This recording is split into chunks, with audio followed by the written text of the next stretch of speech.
축복합니다. 사랑합니다. 축복합니다. 제가 처음 뵙는 분이 몇 분 계시는데 저에게 방문해 주셔서 감사하고요. 예배 마치시고 잠깐 저를 만나시고 뒤에서 만나시고 인사하고 가주시면 감사하겠습니다. 한 주 동안 여러분 살아오시면서 많은 일들을 겪었겠죠. 한 주 동안 고생하고 수고하셨습니다. 지난번에 우리가 사경회 때 사경회 강사로 오신 목사님이 자기 자신을 좀 위로하고 축복하자고 하면서 이렇게 하고 수고했다, 잘했다 이렇게 하라고 했죠. 기억하십니까? 예.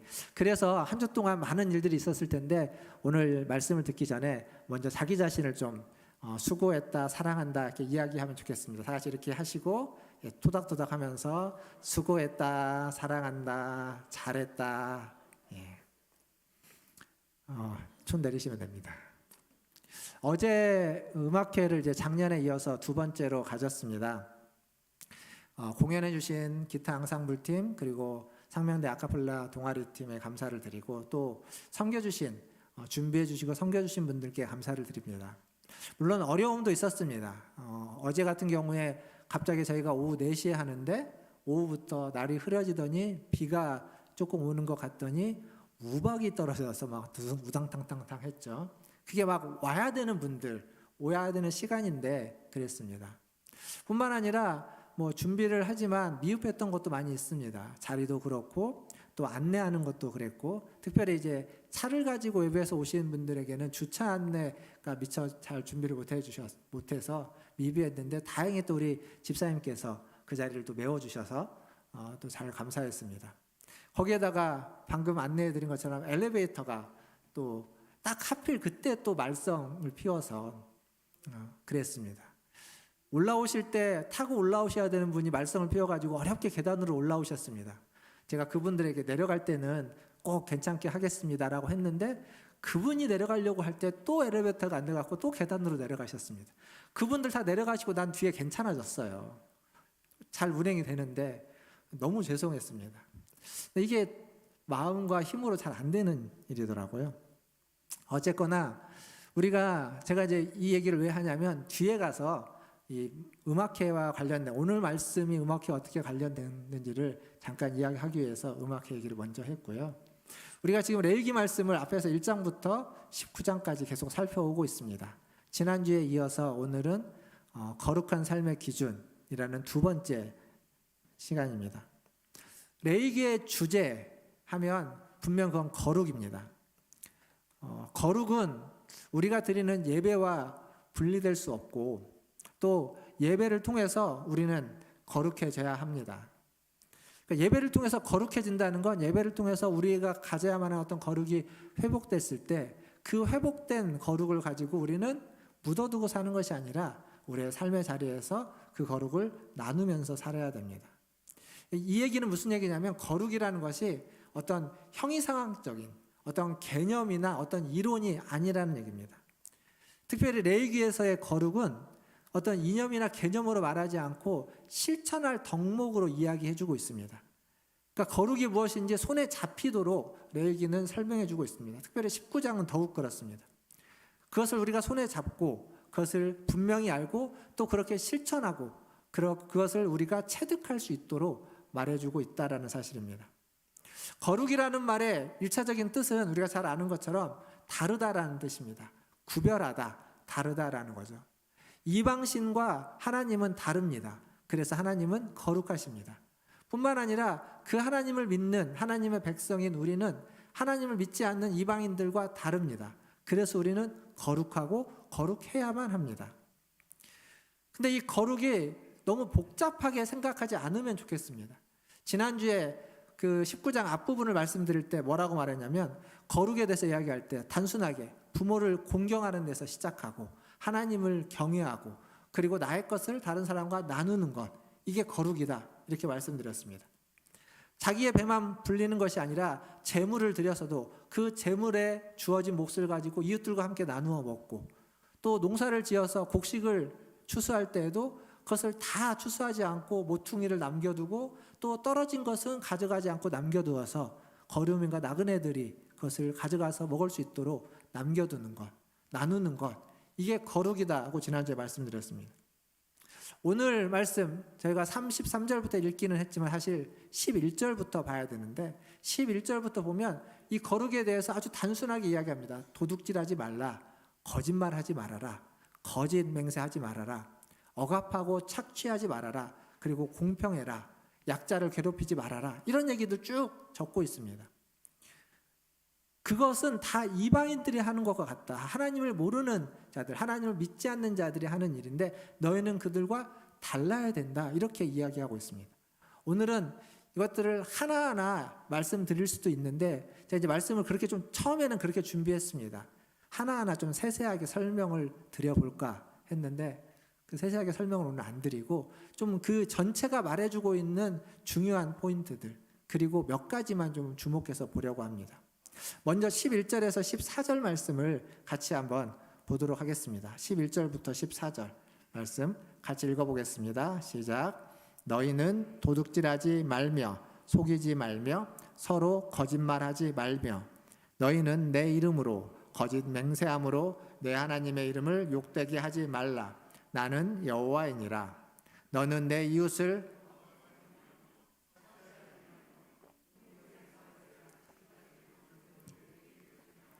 너는 귀먹은 자를 저주하지 말며 맹인 앞에 장애물을 놓지 말고 내 하나님을 경외하라. 나는 여호와이니라. 아멘. 자, 여기 보시면 이게 지금 뭐 윤리 도덕이 아니라 거룩에 대해서 이야기를 하고 있는 겁니다. 근데 아주 분명하게 도둑질하지 말라, 속이지 말아라, 거짓말하지 말아라, 그리고 하나님의 이름으로 거짓 맹세하지 말아라, 또 이웃을 억압하지 말고 착취하지 말고 품꾼의 삭은 저녁까지 늦게 주지 말고 제때에 제대로 줘라. 귀먹은 자를 저주하지 말고 맹인 앞에 장애물을 놨어. 즉 장애가 있는 사람들을 해코지하지 말아라. 뭐 설명이 필요가 없습니다. 아주 단순하면서도 아주 분명하게 정확하게 이야기해주고 있습니다. 그리고 뒤에 이어지는 18절 말씀을 한번 보면 이렇게 또 되어 있습니다. 같이 한번 보겠습니다. 18절 같이 읽겠습니다. 원수를 갚지 말며 동포를 원망하지 말며 내 이웃 사랑하기를 내 자신과 같이 사랑하라. 나는 여호와이니라. 앞에서 분명히 거룩에 대한 기준들로서 심플하게 이야기했는데 그것을 하나의 이제 일단락하면서 전체적으로 이게 뭘 의미하는 거냐면 내 자신과 같이 내 이웃을 사랑하는 것이다. 이렇게 지금 이야기해주고 있습니다. 그러니까 거룩이라는 것이 하나님의 속성이고 우리는 도달할 수 없는 어떤 영적이고 신비로운 그런 속성이 아니라 거룩이라는 것은 우리가 오랫동안 묵상하고 탐구해서 깨달아 알아야 되는 어떤 그런 지혜와 지식이 아니라 우리가 실제적으로 행하는 것, 나누는 것, 사랑하는 것, 다른 사람을 섬기는 것, 그것이 거룩이다라고 지금 성경은 이야기하고 있다라는 겁니다. 사랑하는 성도 여러분, 우리는 성경을 읽습니다. 아까도 제가 광고하면서 한 주간 성경 통독해야 되는 본문에 대해서 말씀을 드렸습니다. 성경을 읽고 묵상합니다. 그리고 주중에 또 예배에 참여해서 말씀을 듣기도 합니다. 또 어떤 분들은 방송을 통해서 말씀을 듣기도 합니다. 뿐만 아니라 주일에 이렇게 와서 매주 빠지지 않고 말씀을 듣습니다. 오전에도 그리고 오후에도 수없이 그 말씀을 통해서 하나님 우리에게 원하시는 것이 무엇인지를 듣게 되고 하나님 앞에서 우리가 어떻게 살아가야만 하는지를 알게 되고 깨닫게 되고 그리고 세부적인 지침까지도 얻게 됩니다. 그런데 그렇게 말씀을 많이 듣고 많이 깨달았는데 실제적으로 다른 사람에게 내가 무엇인가 하나를 나누지 못하고 있다면, 나와 다른 사람을 내가 용납하고 포용하지 못하고 있다면, 그렇다면 아무리 말씀을 많이 들어도 아무리 말씀을 많이 알아도 거룩하지 않은 겁니다. 하나님을 닮는 거룩에 이를 수 없습니다. 이르지 못한 겁니다. 사랑이라는 게 있죠. 사랑이라는 말은 굉장히 낭만적입니다. 그리고 굉장히 감정적인 면이 있습니다. 그러나 사랑은 낭만적이거나 감정적이지만은 않습니다. 사랑은 무엇인가를 행해야만 하는 일의 속성이 있기도 합니다. 아무리 감정이 있고 아무리 낭만적이어도, 그래서 아무리 사랑한다 말을 해도 전혀 사랑의 행동을 하지 않으면 그 사랑은 그냥 거짓 사랑일 수밖에 없습니다. 거룩도 마찬가지입니다. 거룩이 무엇인지 알고 거룩에 대한 얘기를 계속 듣고 그리고 내가 그러한 거룩한 면을 가지려고 노력을 하지만 실제로 다른 사람들과 나누지 않고 그들을 사랑하지 않고 섬기지 않으면 그러면 거룩할 수 없는 겁니다. 이웃을 사랑하라고 이야기하는 거죠. 근데 우리가 이웃을 사랑하라고 하면 우리는 누가 이웃일까? 도대체 내가 사랑해야만 하는 이웃은 누구인가? 라는 것에 관심을 갖게 됩니다. 누가복음 10장에 가면 사람들이 누가 우리의 이웃입니까? 라고 하는 질문에 예수님이 답하는 사마리아인에 대한 답이 있습니다. 거기에서 보면 누가 우리의 이웃입니까? 라는 질문에 답을 하고 있긴 하지만 누가 이웃이다 이렇게 말해주지 않습니다. 뭐라고 말하냐면 내가 그의 이웃이 되라 라고 이야기합니다. 그러니까 우리는 이 사람이 나의 이웃입니까? 저 사람이 나의 이웃입니까? 를 체크해서 확인해서 이 사람이 나의 사랑을 받을 만한 사람인지 저 사람이 내가 사랑해야만 하는 사람인지를 확인해서 그 중에 한 사람을 사랑하려고 합니다. 근데 지금 성경은 그렇게 얘기하는 것이 아니라 너가 이웃이 돼야 된다. 너의 사랑을 필요로 하는 사람이 있다면, 너의 도움을 필요로 하는 사람이 있다면 그 사람이 누구이든지 이방인이든지 유대인이든지 남자든지 여자든지 가진 자든지 갖지 못한 자이든지 그를 사랑해서 너가 그의 이웃이 되어 주어야만 한다. 그게 진정한 사랑이고 그게 거룩한 것이다 라고 이야기하고 있습니다. 사랑하는 성도 여러분, 이웃을 구분하지 마십시오. 구분된 그 사람만 사랑하는 것이 아니라 사랑을 필요로 하는, 관심을 필요로 하는 사람을 구분 없이 사랑해야만 합니다. 그것이 진정한 사랑이고 그것이 진정한 거룩입니다.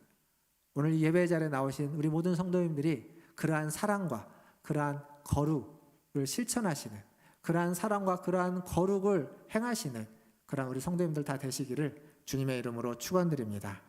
이제 19절 말씀을 한번 보겠습니다. 19절 같이 읽겠습니다. 너희는 내 규례를 지킬지어다.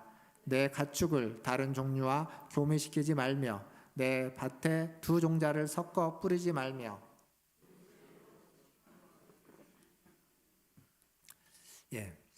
자, 이 말씀은 지금 이스라엘이 어떤 상황에 처해 있는지를 좀 보면 이게 뭘 의미하는지를 더 분명하게 알 수 있습니다. 지금 이스라엘은 광야에 있습니다. 광야. 애굽에서 나와서 광야 생활을 하고 있죠. 그리고 이 광야를 지나서 어디로 가게 되죠? 가나안 땅에 들어가게 됩니다. 광야라는 곳은 어떤 곳이냐면 하나님의 도움이 없이는 살 수 없는 곳입니다. 광야에는 물도 없고요. 먹을 것도 없습니다. 그래서 하나님이 반석에서 물을 내주셔야 되고 또 먹을 것을 만나와 메추라기를 통해서 먹을 것을 주셔야만 하는 겁니다. 뿐만 아니라 하나님이 그늘이 되어주셔야만 안전하게 쉴 수가 있습니다. 하나님이 지켜주시고 보호해야만 살 수 있는 곳, 그곳이 광야입니다. 그래서 광야에서는 하나님과 관계가 생존에 있어서 절대적입니다.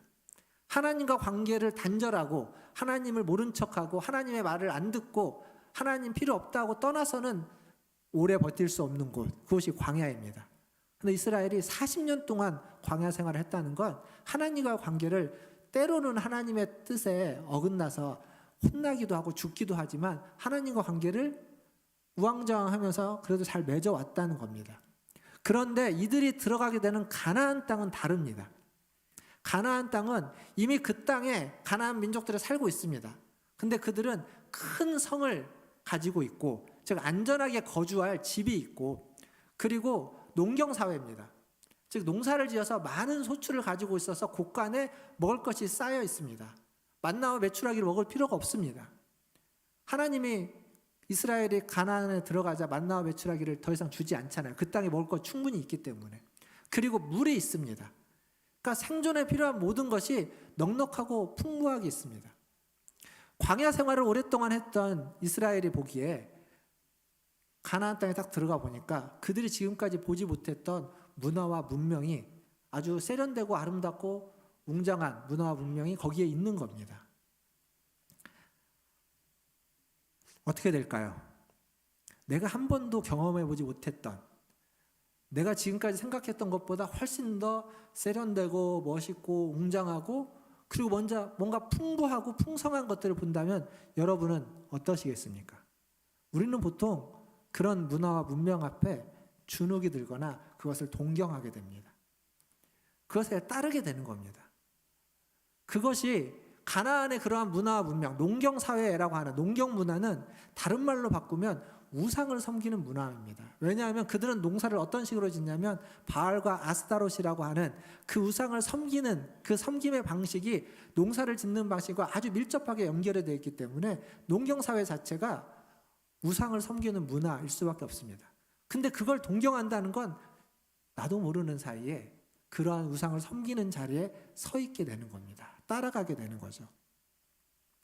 이전에는 광야에서는 그냥 가운데 그들의 텐트 진 가운데에 성소가 있었습니다. 성막이 있었습니다. 성막에 가서 성막 중심으로 모든 것을 살아낼 수 있었습니다. 그런데 가나안 땅에 들어가면 12지파가 땅을 분배받습니다. 다 각각의 땅으로 흩어집니다. 그리고 성전은 예루살렘은 나중에 예루살렘에 생겨나게 됩니다. 그럼 그 전까지는 실로라는 곳에 성막이 있기는 하지만 그곳에 절기 때 모이긴 하지만 훨씬 더 많은 시간 각자가 있는 멀리 성막으로부터 먼 곳에서 살아야만 합니다. 근데 그곳은 가나안의 문화가 가득 차 있는 그 문화로부터 영향을 받을 수밖에 없는 곳입니다. 그래서 뭐가 중요하냐면 일상이 중요해지는 겁니다.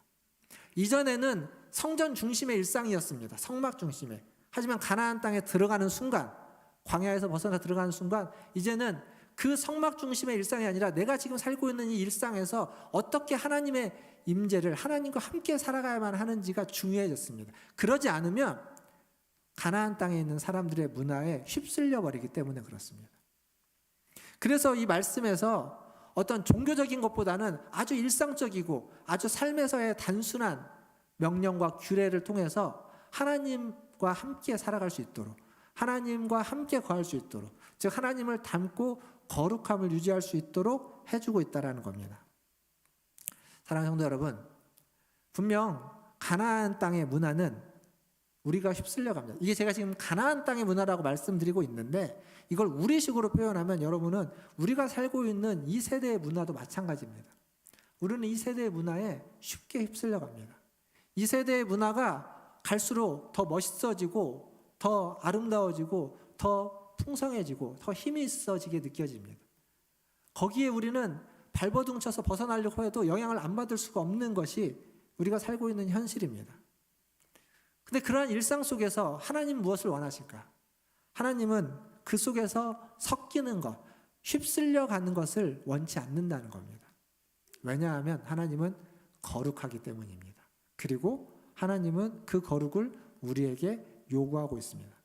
그래서 하나님의 백성으로 일상 속에서 살아가는 방법은 그 거룩함을, 그 구별을 연습하는 겁니다. 훈련하는 겁니다. 단적으로 성경에 하지 말라라는 게 많이 있죠. 하지 말라. 그것을 우리가 연습하고 훈련하려면 우리가 살아가는 삶에서 옳지 않은 것들에 대해서 거절할 수 있어야 됩니다. 거절을 연습하고 거절을 훈련하는 것. 굉장히 큰 신앙의 훈련이고 연습입니다. 근데 이게 잘 안 됩니다. 왜 거절하지 못할까요? 여러분은 어떤 상황에서 거절하지 못합니까? 내가 거절하면, 내가 거부하면 저 사람과 나의 관계가 깨어질 것 같을 때, 그런 두려움이 있을 때, 혹은 내가 거절하면 저 사람도 나를 거절할 것 같을 때, 내가 이것을 거절하면 나는 이것만 거절한 건데 저 사람은 나라는 존재 자체를 거절하고 손절해버리고 잘라버릴 것 같은 두려움이 있을 때, 그때 우리는 그것이 옳지 않은 일임에도 불구하고 쉽게 거절하지 못합니다. 혹은 내가 모든 사람에게 좋은 사람으로 살아가고 싶을 때, 모든 사람에게 좋은 사람으로 살아가고 싶을 때는 거절할 수 없습니다. 모든 사람의 요구를 다 들어줘야 됩니다. 자기가 지금 피폐해지고 힘들어짐에도 불구하고 그럴 수밖에 없는 겁니다.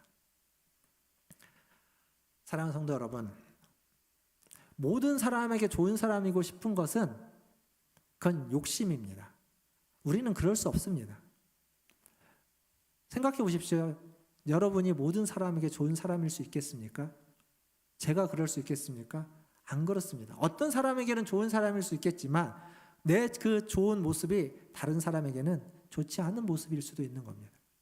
심지어는 하나님도 모든 사람에게 좋은 분으로서 전해지거나 알려지지 않고 있습니다. 근데 우리가 어찌 모든 사람에게 다 좋은 사람일 수 있겠습니까? 그건 욕심인 겁니다. 우리가 이 세상을 떠나서는 살 수 없는 자들입니다. 우리는 이 세상에서 살아야만 합니다. 근데 이 세상의 영향을 안 받을 수는 없지만 이 세상과 똑같이 살아서는 안 됩니다. 여기서 구별하고 여기서 다르게 살아야 됩니다. 애굽에는, 그리고 이스라엘에 들어가게 되는 가나안 땅에는 노예제도가 있었습니다. 노예제도. 사실 이 노예제도는 뭐 애굽과 가나안에만 있는 것이 아니라 그 시대의 문화에는 그냥 응당 있는 자연스러운 제도였습니다. 그럼 이스라엘에는 노예제도가 없느냐? 그들도 있었습니다. 노예제도는 성경이 말하고 있는 올바른 사회 구조가 아닙니다. 바른 제도가 아닙니다. 없어야 됩니다. 하지만 있었습니다. 그리고 성경은 그것을 없애라고 하지 않고 노예제도가 이때 그 노예를, 그 종을 그들과 다르게 대하라고 하고 있습니다. 노예와 종을 도구화하지 말고 너희의 도구로서 쓰지 말고 그들을 존중하고 지키고 보호해야 된다. 이렇게 이야기하고 있는 겁니다. 그러니까 분명히 그들 안에 완벽하진 않지만 어떤 제도가 있을 때 다른 세상이 그것을 A의 방법으로 사용할 때 우리는 그것을 B의 방법으로 다르게 사용해야 된다라고 말하는 겁니다. 노예제도만이 아닙니다. 농사도 마찬가지입니다. 이스라엘은 아직 농사를 지어본 적이 없긴 하지만 그들이 이제 가나안 땅에 농사를 지을 때 그 가나안 땅에 있는 사람들은 많은 소출을 얻기 위해서 밭에 있는 모든 걸 다 가지고 가죠. 남겨두지 않습니다. 떨어진 것도 다 주워갑니다. 그리고 한 해도 쉬지 않고 계속 농사를 지을 겁니다. 그러나 성경은 남겨두라고 이야기하고 있고 뿐만 아니라 한 해를 안식년에는 땅을 쉬라고 합니다. 기다리라고 이야기하는 겁니다. 이 외에도 많습니다. 종교적인 호기심, 바알과 아스다롯을 섬기는 그 전에 그들이 가졌던 여호와의 신앙과는 다른 종교, 그리고 그것이 그들의 농사의 그 문화와 직결되어 있는 것들에 관심을 안 가질 수가 없겠죠. 근데 관심을 갖는 걸 넘어서서 그것에 가까이 하다 보면 나도 모르는 사이에 물들고 어디까지 가냐면 사람을, 자녀들을 제사로 바치는, 제물로 바치는 인신제사까지 따르게 되는 겁니다. 이웃과 공동체를 이루고 서로 화목하고 사랑해야만 하는데 이웃과 경쟁하고 이웃과 비교하면서 살아가는 그 시대의 문화에 빠져버리게 되는 겁니다. 사랑하는 성도 여러분, 레위기 19장은 이것들을 조목조목 설명해 줍니다. 뭐 복잡하지는 않습니다. 다양한 것들을 설명해 주긴 합니다. 근데 왜 이렇게 다양하게 세세하게 설명을 하냐면 그것들 하나하나는 우리가 생각하고 그대로 따르지 않고 다르게 살아야만 하는데, 근데 그렇게 생각하지 않고 그냥 살다 보면 사람은요, 생각한 대로 살기도 하지만 사는 대로 생각하기도 합니다. 나도 모르는 사이에 그렇게 살다 보면 그들처럼 생각하고 그들처럼 가고 있는 모습을 발견하게 되는 겁니다. 근데 하나님이 그러면 안 된다는 겁니다. 너희는, 하나님의 자녀들은 하나님의 말씀을 듣고 그 말씀을 생각하고 그 말씀을 생각한 것을 가지고 이 세상 속에서 세상과 다르게 살아야 된다라고 말해주고 있는 겁니다.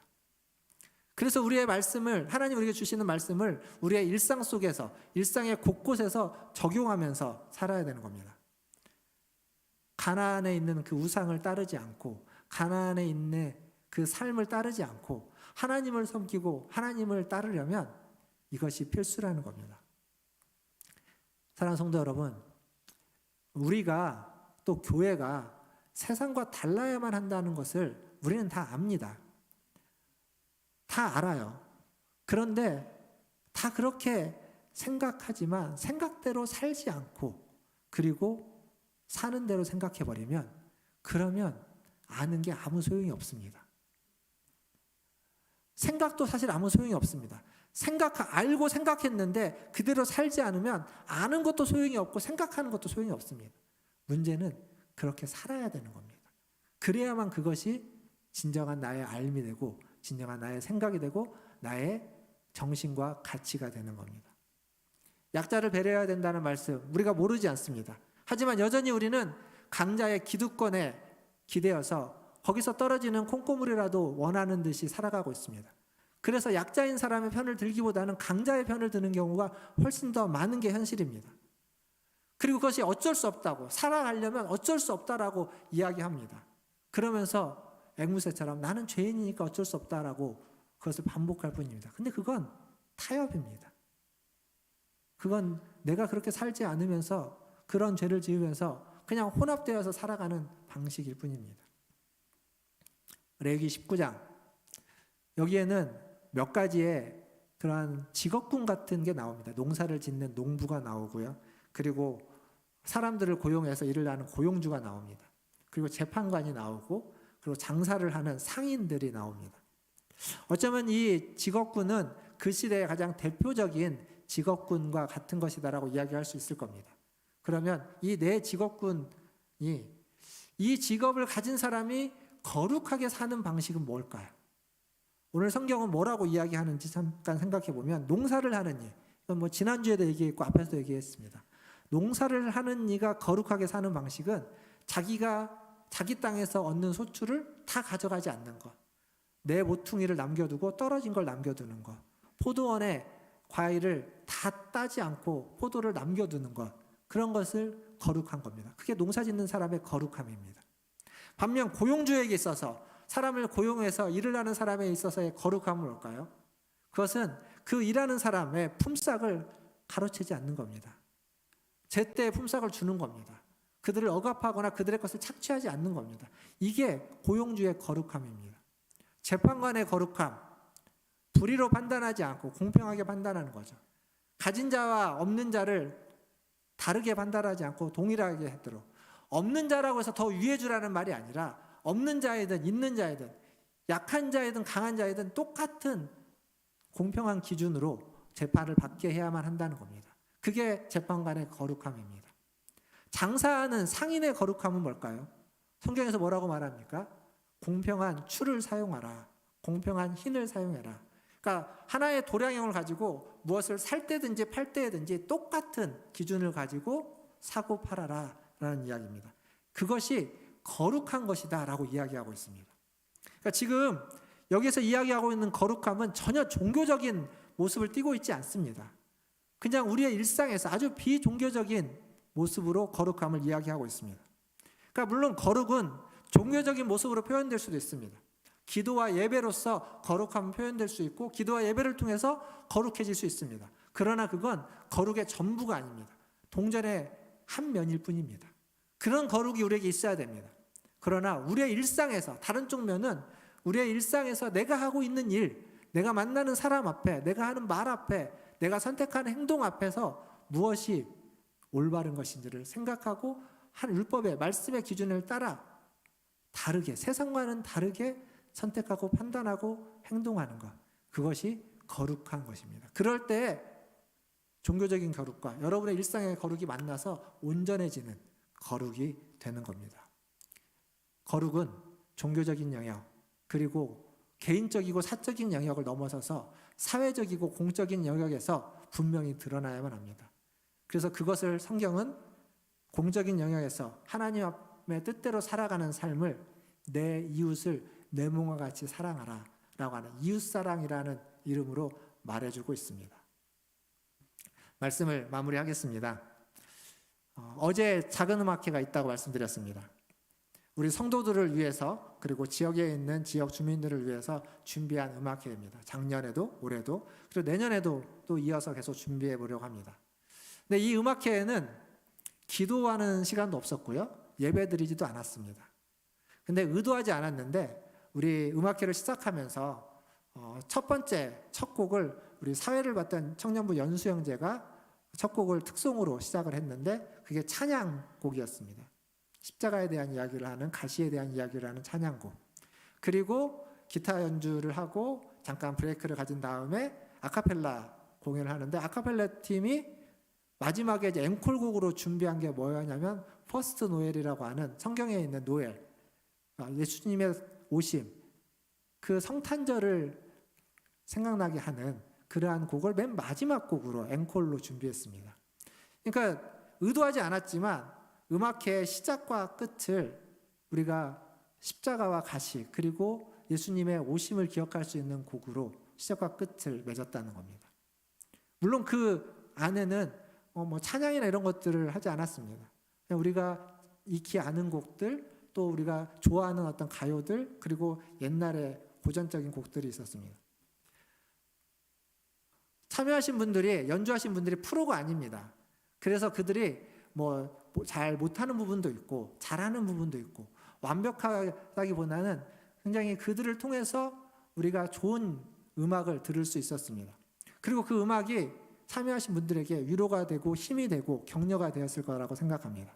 부족한 게 많았지만 아까도 말씀드렸던 것처럼 뭐 준비하는 데도 부족함이 많았고 연주에도 부족할 수 있지만 하지만 부족함에도 불구하고 사람들을 섬기려고 하는, 다른 사람들의 마음에 위로가 되고 격려가 되고 힐링이 되기를 원해서 준비했고 또 그렇게 연주했습니다. 이게 거룩입니다. 이런 걸 거룩이라고 하는 겁니다. 사회에서는 이런 것들을 그냥 다른 사람을 섬기는 재능 기부라든지 어떤 좋은 공연이라고 이야기할지 모르겠지만 신앙적인 용어로 그것은 거룩이고 교회가 했던 거룩한 사역의 일환입니다. 그리고 우리는 그 거룩한 사역을 앞으로 계속 해나가려고 하는 겁니다. 그리고 그 일에 여러분들이 동참하기를 원하는 것이고 또 그 자리에서 와서 또 위로받고 힐링받고 격려받고 힘을 얻어서 여러분이 나가서 살아가는 삶의 자리에서 하나님의 뜻대로 거룩하게 살기를 원하는 겁니다. 물론 그 자리에 오신 분들 중에 하나님을 모르는 분들, 어제 오신 분들 중에 뭐 그 구의원도 계셨지만 하나님을 모르는 분들이 많이 있습니다. 그분들이 다 하나님의 뜻대로 거룩한 삶을 살지는 않습니다. 하지만 그들이 하나님의 그 거룩함이 그들에게 어떠한 위로가 되고 격려가 되고 힘이 되는지 그것들을 자꾸 이렇게 노출시켜 주는 겁니다. 젖어 들어가게. 어느 순간 하나님이 그들을 부를 때 그동안 내가 힘을 얻었고 격려를 받은 것이 하나님의 은혜였구나. 나를 부르기 위한 하나님의 은혜의 그러한 포석이었구나 라는 걸 깨달을 수 있도록 계속 우리는 그들에게 거룩의 모습을 일상에서 보여줘야만 하는 겁니다. 사랑하는 성도 여러분, 제가 강조하는 건 종교적인 것을 넘어서서 개인적이고 또 사회적이고 일상 속에서 여러분이 더욱 거룩해지기를 원하는 겁니다. 하나님 앞에서의 거룩뿐만 아니라 이웃과 사회 속에서의 거룩. 사실 하나님 앞에서의 거룩과 이웃과 사회에서의 거룩이 떨어져 버리면 아무것도 아닙니다. 하나님을 사랑하는 것과 이웃을 사랑하는 게 떨어져 있으면 그것 또한 아무것도 아닙니다. 두 개가 같이 있을 때 진정한 사랑이고 진정한 거룩이 된다는 것입니다. 이러한 거룩한 삶을 꿈꾸시기를 바랍니다. 꿈만 꾸지 마시고 그러한 거룩한 삶을 실천하시고 시행하셔서 그러한 거룩한 삶의 열매가 맺어가는 삶을 살아가시는 우리 모든 문화전제일교회 성도님들 다 되시기를 주님의 이름으로 축원드립니다. 기도하겠습니다. 우리 같이 한번 기도하면 좋겠습니다. 거룩은 내 이웃을 내 몸과 같이 생각하는 세상에서 함께 살아가는 겁니다. 평등하게 살아가는 겁니다. 나를 위하는 것처럼 다른 사람을 위하고 나를 생각하는 것처럼 다른 사람을 생각하고 하나님이 나를 사랑한 것처럼 나도 다른 사람을 사랑하고자 애쓰는 그 수고와 노력이 하나님을 닮아가는 거룩입니다. 내가 무엇을 해야만 하는지 우리 모두가 다 다를 겁니다. 내가 어떻게 살아야 거룩의 삶을 살아가야 되는지 모두가 다 다르겠지만 하나님을 사랑하듯이 하나님의 사랑을 받았듯이 이웃을 사랑하고 이웃을 사랑하는 그 이웃이 여러분의 이웃이 누구인지 여러분의 사랑을 필요로 하는 사람이 누구인지 생각하시고 그 사람에게 사랑을 베풀기 위해서 주님 내게 거룩한 삶을 살 수 있는 은혜와 힘과 능력을 주시옵소서. 우리 같이 한번 한 목소리로 기도하며 나가겠습니다. 기도하겠습니다.